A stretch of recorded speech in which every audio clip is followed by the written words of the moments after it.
Avant de parler de divorce, c'est qu'il y a un mariage.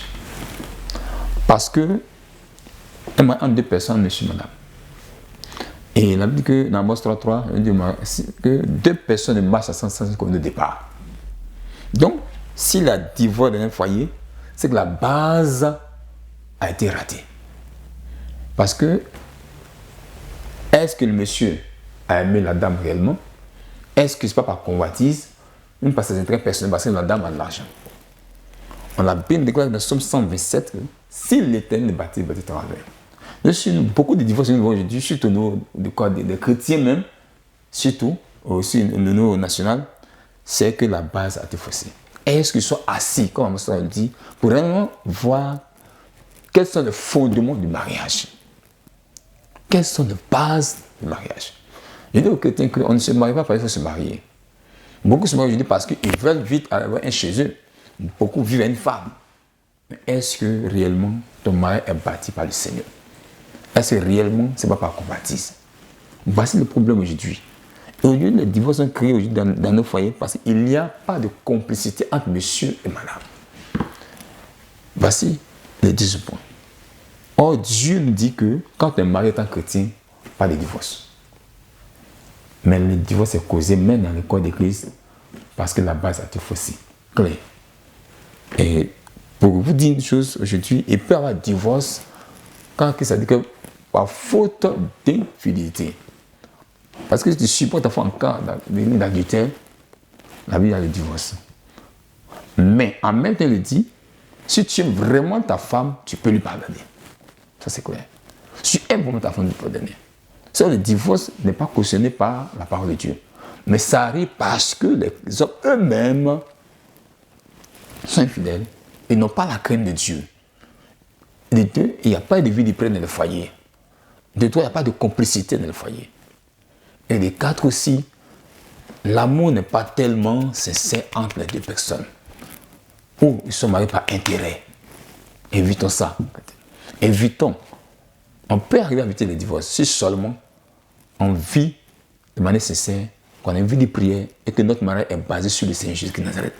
Et que les deux, pour éviter le divorce, il faut l'amour et le pardon. Dans un couple. Sinon, le divorce ne peut pas arranger l'enfant de Dieu. Le divorce détruit une relation. Mais en même temps, si tu divorces aujourd'hui, tu dois attendre à ce qu'elle meure d'abord. Dis la parole de Dieu. Il est mieux, dès maintenant, que nous puissions éviter le divorce dans un foyer en nous aimant, en nous pardonnant. Et aussi, sincèrement, je veux dire à chaque chrétien, à chaque foi de Dieu, avant de se marier, asseyons-nous. Demandons à Dieu, est-ce que la femme que je vais marier est vraiment de Dieu? Est-ce que cette femme m'appartient, mais l'homme m'appartient? Il ne faut jamais te précipiter pour te marier. Sinon, à la suite, ça sera Dieu qui va t'accompagner. Je te le dis parce que j'aime beaucoup ce thème. Il faut faire beaucoup attention. Évitons le divorce dans le corps de Christ. Mais surtout, on peut y arriver. On peut y arriver selon la crainte de Dieu. On peut y arriver si réellement nous marchons selon la parole de Dieu. Et si réellement nous aimons notre projet. Mais je veux vous dire une chose, l'amour supporte. 1 Corinthiens 1 à 13 dit, l'amour excuse tout. L'amour pardonne. Donc pour éviter le divorce, il faut qu'il y ait vraiment une complicité, un amour vrai, sincère entre monsieur et madame. Je vais tirer mon thème du livre de Matthieu chapitre 19, verset 8. D'abord verset 7. Pourquoi donc lui dit-il, Moïse a-t-il prescrit de donner à la femme une lettre de divorce et de la répudier? Verset 8, il leur dit, c'est à cause de la dureté de votre cœur que Moïse vous a permis de répudier vos femmes au commencement. Il n'en était pas ainsi. Ça veut dire qu'au départ, lorsque Dieu a créé l'homme et la femme, pour Dieu, Dieu a résolu que aussi longtemps que l'homme ou la femme vit, les deux doivent rester ensemble. Puisque la femme est une partie de l'homme. L'homme vivant seul, l'homme divorçant, l'homme n'est plus complet. Donc pour que l'homme reste complet, il lui faut une femme ou un homme. Donc, alors, si c'est comme ça, pourquoi on divorce? Lorsque nous lisons Genèse 6, verset 5, il dit que l'Éternel vit que la méchanceté des hommes était grande sur la terre et que toutes les pensées de leur cœur se portaient chaque jour uniquement vers le mal. La Bible dit que chaque jour, Dieu cherche à avoir un bon acte, une bonne chose qui sort du cœur de l'homme. Mais lorsque Dieu attend quelque chose de bon de l'homme, il n'y a que la méchanceté qui sort du cœur. En deux termes, on divorce à cause de cette raison parce qu'il n'y a rien de bon dans le cœur de l'homme. L'homme est un être qui est corrompu depuis que nous sommes nés d'Adam et Ève. Nous sommes tous corrompus. Donc désormais que l'homme qui est issu d'Adam et Ève, qui est né dans le péché, désormais l'homme vit en accomplissant seulement ses désirs. Le désir de Dieu, c'est qu'on vit ensemble. Le désir de l'homme, c'est qu'il veut vivre avec l'homme ou la femme qu'il veut. Sans tenir compte du désir de Dieu, c'est pour cette raison que les gens divorcent. Autrement, l'homme ne devait pas divorcer. On devait vivre pour toute notre vie pour être heureux. Voyez-vous que le mariage permet à l'homme de créer un jardin d'Éden dans son entourage. Le jardin d'Éden, c'est le paradis. Si nous sommes en harmonie avec les autres en vivant, nous vivons dans un jardin d'Éden. Voilà ce que je fais. L'homme est vraiment méchant. Depuis qu'il est issu d'Adam et Ève, et par cette naissance, l'homme ne peut produire que ce qui est bon et ce qui est mauvais et ce qui est méchant. C'est pour ça que la dureté ne peut sortir que du cœur de l'homme à cause de cette méchanceté.